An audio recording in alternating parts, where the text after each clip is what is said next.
کریم رب سے تجھے کس شے نے مغرور کر دیا؟ بھاگے ہوئے کو کوئی یوں بھی آواز دیتا ہے؟ کبھی پولیس کو تعاقب کرتے دیکھا ہے مجرموں کا؟ کبھی سخت گیر استاد کو شاگرد کے ساتھ سختی کرتے دیکھا ہے؟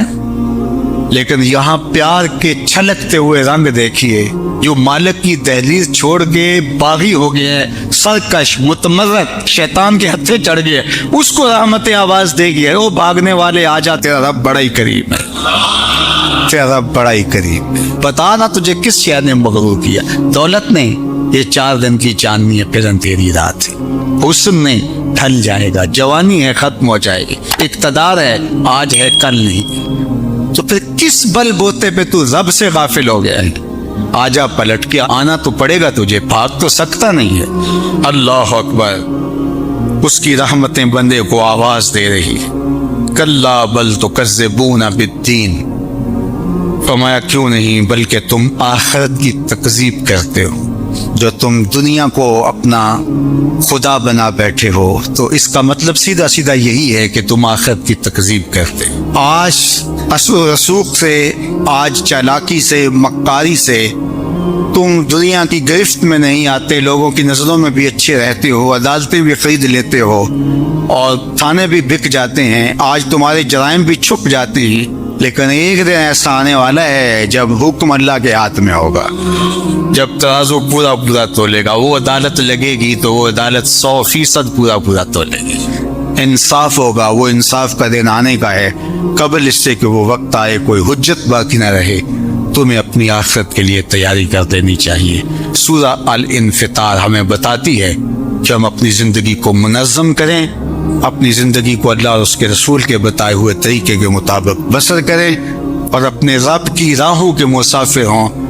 جتنے بھی جرم کیے ہیں وہ کہتا ہے میرے بندے میں کریم ہوں، آجا پلٹ کے، یہ نہیں دیکھوں گا تو نے جرم کتنے کیے، یہ دیکھوں گا تو پلٹ کے میری دہلیز پہ آ گیا ہے، تیرے پچھلے سارے گناہ معاف کر دوں گا، بلکہ معاف کیا، تیرے گناہوں کو بدل کے نیکیوں میں تبدیل کر دوں گا۔ تو آ تو صحیح، میری چوکھٹ پہ ہاتھ پھیلا تو صحیح، میں کریم ہوں، تیرا رب لگتا ہوں۔ اللہ اکبر، دیکھ تیرا میرا رشتہ کتنا گوڑا ہے۔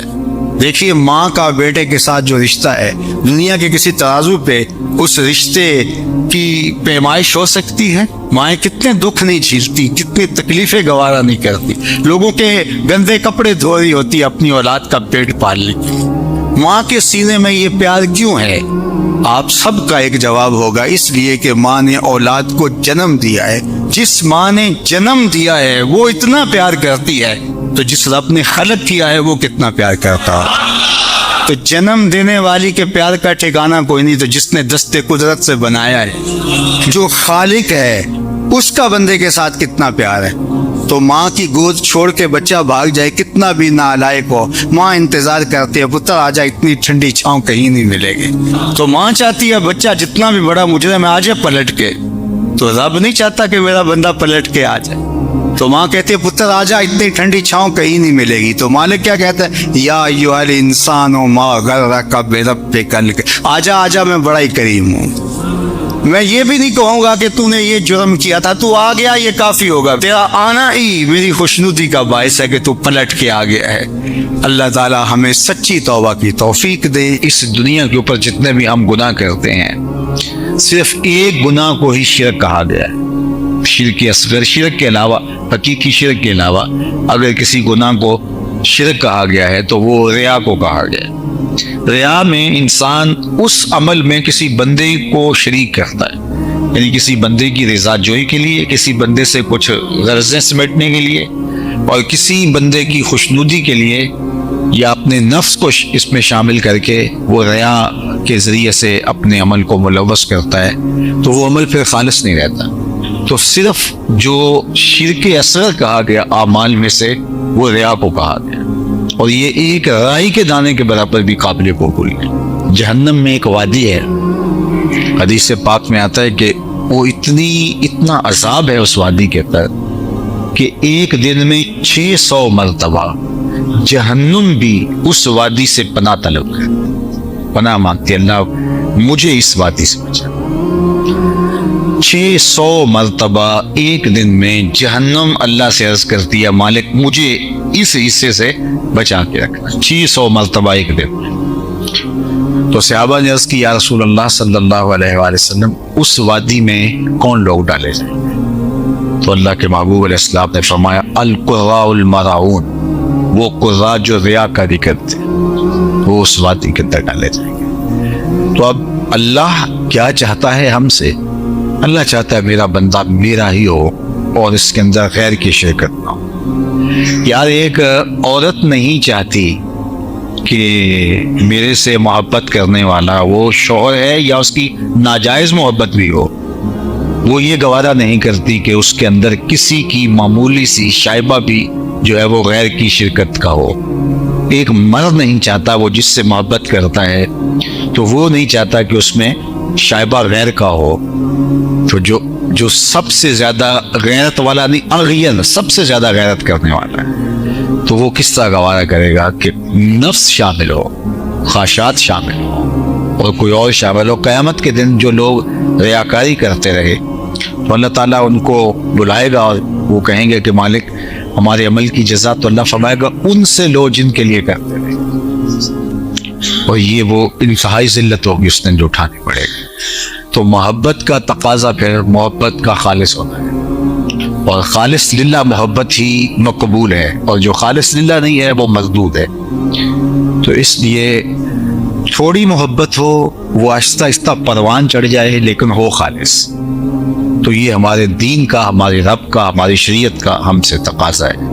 فرمایا والذین آمنوا اشد حبا للہ، جو ایمان والے ہیں وہ اللہ سے ٹوٹ کے پیار کرتے ہیں، اور محبت ان کی اس مقام پہ، اس درجے پہ کہ وہ اس محبت میں کسی اور کو خاطر میں نہیں لاتے. باقی جو محبتیں ہیں وہ اللہ کی محبت کی ہی صورتیں ہیں. مثال کے طور پہ حجر اسود ہی ہے تو یہ اللہ کی محبت کا روپ ہے، اس کو چومنا. اس کے بارے میں کہا گیا کہ یمین اللہ، جو حجر اسود ہے یہ اللہ کا دایاں ہاتھ ہے. اللہ اکبر. تو جس نے حجر اسود کو چوما گویا اس نے رب سے مصافحہ کیا. یمین اللہ، اللہ کا دست راست، اس کا دست کرم. اللہ اکبر. تو پھر اب مجھے اور آپ کو سمجھ آتی ہے کہ ہم وہاں جا کے بے چین کیوں ہو جاتے، وہ کشش کیوں ہوتی ہے. بعض کا تن مزدہ کے اندر بھی جان آ جاتی ہے اور وہ آگے جو ہے وہ بڑھنے کو بے چین ہو جاتا ہے، اس لیے کہ اس نے دست کرم بڑھایا ہے کہ آؤ مجھ سے مصافحہ کرو. اللہ اکبر. تو یہ اس کی محبت کا عکس ہوا، ورنہ اسلام نے تو پتھروں سے دور کیا ہے. آپ اسلام کا مزاج پڑھیں، اسلام نے پتھروں سے بندوں کو دور ہٹایا ہے، لیکن اس پتھر کے نیڑے کیا جا رہا ہے. تو یار اس کے ساتھ ایک پتھر منسوب ہو جائے تو اس کی محبت اللہ کی محبت ہے، اور حضرت خلیل اللہ کے قدم لگ جائیں تو وہ اس کی محبت اللہ کی محبت ہے. حضرت ہاجرہ کے قدم لگ جائیں تو اس پتھر کی محبت اللہ کی محبت کا عکس اور جمال ہے. تو پھر رسول اللہ کی محبت اللہ کی محبت کا رنگ کیوں نہیں ہوگی؟ تو پھر اللہ اور اس کے رسول کی محبت ایک ہی محبت ہے. تو اللہ اور اس کے رسول سے محبت کرنے کی پھر ترغیب ہمیں شریعت میں جو ہے وہ ملتی ہے. تو پھر اللہ اور اس کے رسول سے شدید محبت یہ تقاضا ایمان ہے، اور اللہ ہم سے چاہتا ہے کہ ہم اس سے بھی پیار کریں، اس کے محبوب سے بھی پیار کریں، اور اس کے محبوبوں سے بھی پیار کریں. دیکھیں میری اولاد ہے تو میری اولاد کسی کو تعظیم دے تو میں اس کو گوارا کروں گا. آپ کی اولاد تعظیم دے گوارا کریں گے، لیکن باپ والی تعظیم کسی کو دے تو وہ تو آپ گوارا نہیں کریں گے، میں بھی گوارا نہیں کروں، چونکہ یہ تو اللہ نے مجھے اور آپ کو اعزاز دیا ہے نا. میری اولاد میرے سے ضد کر کے بھی کھلونے مانگ لے، کوئی چیز مانگ لے تو میں ضد پوری کروں گا اور مجھے خوشی ہوگی. لیکن میری اولاد کسی اور سے مانگے تو میری غیرت جاگے گی کہ یہ تو میرا حق تھا کہ میری اولاد کو مجھ سے اپنی ضروریات کی تکمیل کے لیے سوال کرنا چاہیے تھا، اس نے کسی اور سے کیا. تو میرا رب بھی گوارا نہیں کرتا کہ میرا بندہ ہو کسی اور کی دہلیز پہ جائے. کہا تمہارے جوتے کا تسمہ بھی ٹوٹ جائے تو اپنے رب سے مانگو، وہ تمہیں دینے والا ہے، تمہاری ضرورتوں کی تکمیل کرنے والا ہے. یہ تمہارا رب گوارا نہیں کرتا. اللہ اکبر. حضور نے سوال کرنے سے منع کیا.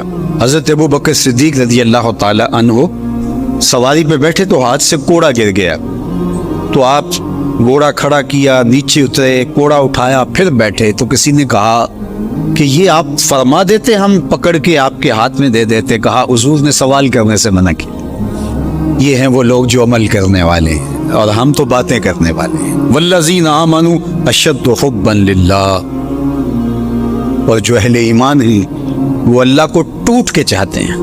شدید، بلکہ شدید سے آگے اشد ہے لفظ، یہ طلبہ جانتے ہیں، اس میں تفضیل ہے. جو اہل ایمان ہیں وہ اللہ سے ٹوٹ کر محبت کرتے ہیں، محبت کی جو آخری حد ہے. اور یہاں محبت میں اشد کا لفظ کہہ لیے، دوسرے لفظوں میں اس کو عشق کہہ سکتے ہیں. جو اہل ایمان ہے وہ رب سے عشق کرتے ہیں، وہ رب سے ٹوٹ کر محبت کرتے ہیں. اشد حب للہ، شدید محبت نہیں، اشد محبت. اشد محبت سے آگے تو کوئی درجہ ہی نہیں. تو وہ کتنی محبت کرتے ہیں، تبھی تو جانیں وار دیتے ہیں اس کے نام پہ، اس کے حکم پہ گردنیں کٹواتے ہیں. یہ ہے شدید محبت کا روپ. اس کا حکم ہوا جیسا ہوا. ذرا دیکھیے یہ کتنے لوگ ہیں. آپ کوئی شہر سے آیا ہے، کوئی دیہات سے آیا ہے، کوئی دوسرے شہر سے آیا ہے، کوئی گلیوں سے نکل کے آ گیا ہے. تو یہ کیوں آگے باگے آ رہے ہیں؟ آج کل تو کسی کے پاس 10 منٹ نہیں ہے. تو آپ کہیں گے جمعہ ہے، رب کا بلاوا ہے، آگے. یہاں میں چاہوں تو 1 گھنٹہ تو گفتگو کروں، آدھا کروں، آپ بیٹھے رہیں گے، پھر چلے جائیں گے.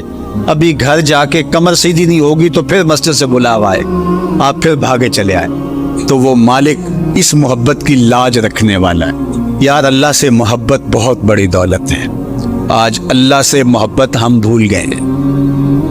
حضور علیہ الصلوۃ والسلام کی محبت بھی اللہ کی محبت ہے، یہ بات ذہن میں رکھیے. اس کا یہ مطلب نہیں ہے کہ کوئی شخص حضور کی محبت کی نفی کر دے اللہ کی محبت کا نام لے کر، جس طرح کے ایک فکر ایسی بھی موجود ہے. لیکن دوسری جانب بھی کچھ ایسی صورتیں اتر گئی ہیں کہ حضور کی محبت اس کا نام لیا جاتا ہے اور اللہ کی محبت بتدریج دلوں سے اس طرح سے ختم کر دی گئی. اہل ایمان اللہ سے ٹوٹ کے محبت کرتا. تتجافا جنوبہم عن المضاجع، اور اللہ کی محبت کی وجہ سے راتوں کو ان کی کروٹیں بستروں سے الگ رہتی. وہ خوف اور طمع میں رب کو پکارتے، کبھی قیام میں، کبھی سجود میں، کبھی رکوع میں، کبھی تسبیح کرتے ہوئے، کبھی تہلیل کے ترانے پڑھتے ہوئے، اس کا مبارک نام لیتے ہوئے.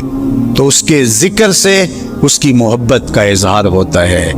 نماز پڑھو تو ڈوب کے پڑھو، سجدہ کرو تو ڈوب کے پڑھو، گویا تم اپنے مالک کی دہلیز پہ اپنا سر رکھ دیا ہے، اور پوری تندہی کے ساتھ اس کے حضور سجدہ ریزیاں کرو، چونکہ وہ ہمارا خالق ہے.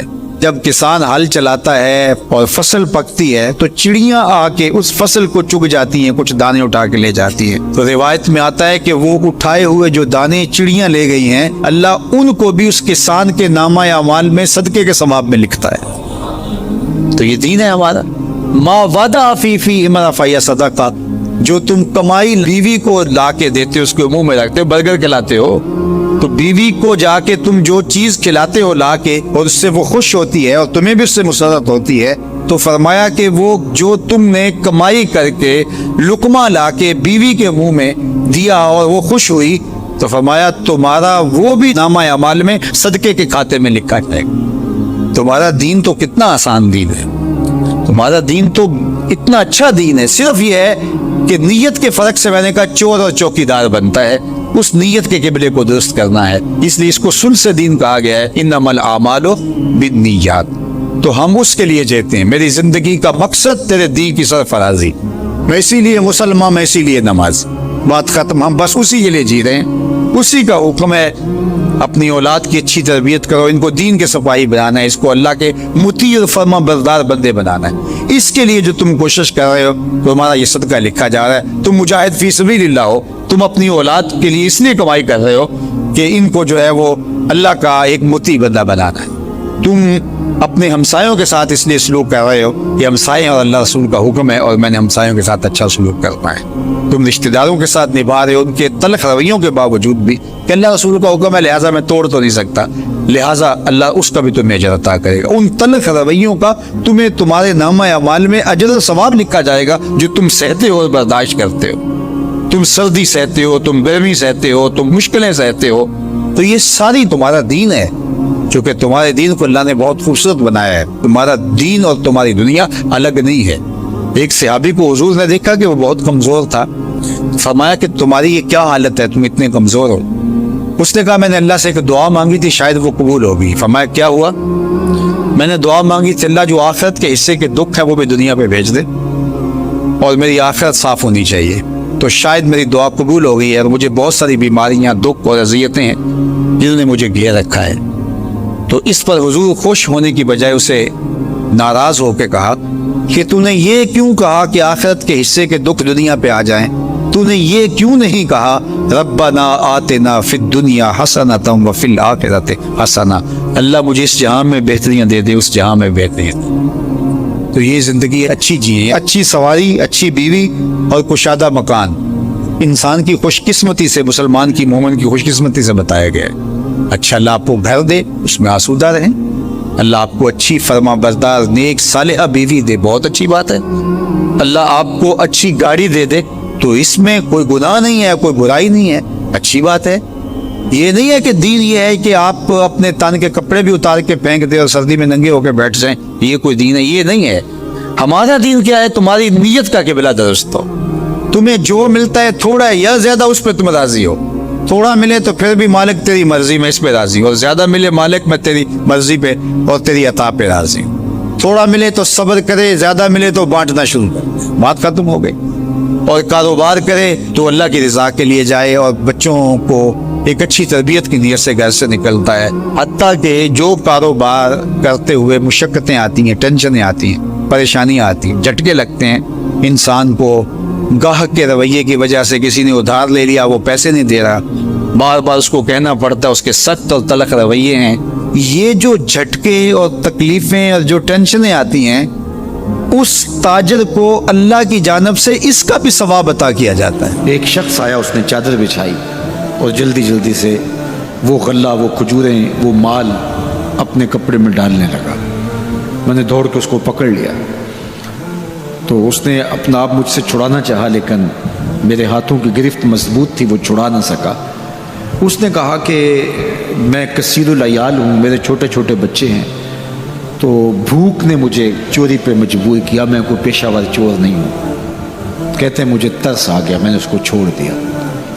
خیر رات گزر گئی, صبح ہوئی, حضور کی خدمت میں حاضر ہوا, تو آقا کریم نے فرمایا کہ ما فعل اسیرک البارحہ, ابو ہریرہ رات والے چور کا کیا بنا؟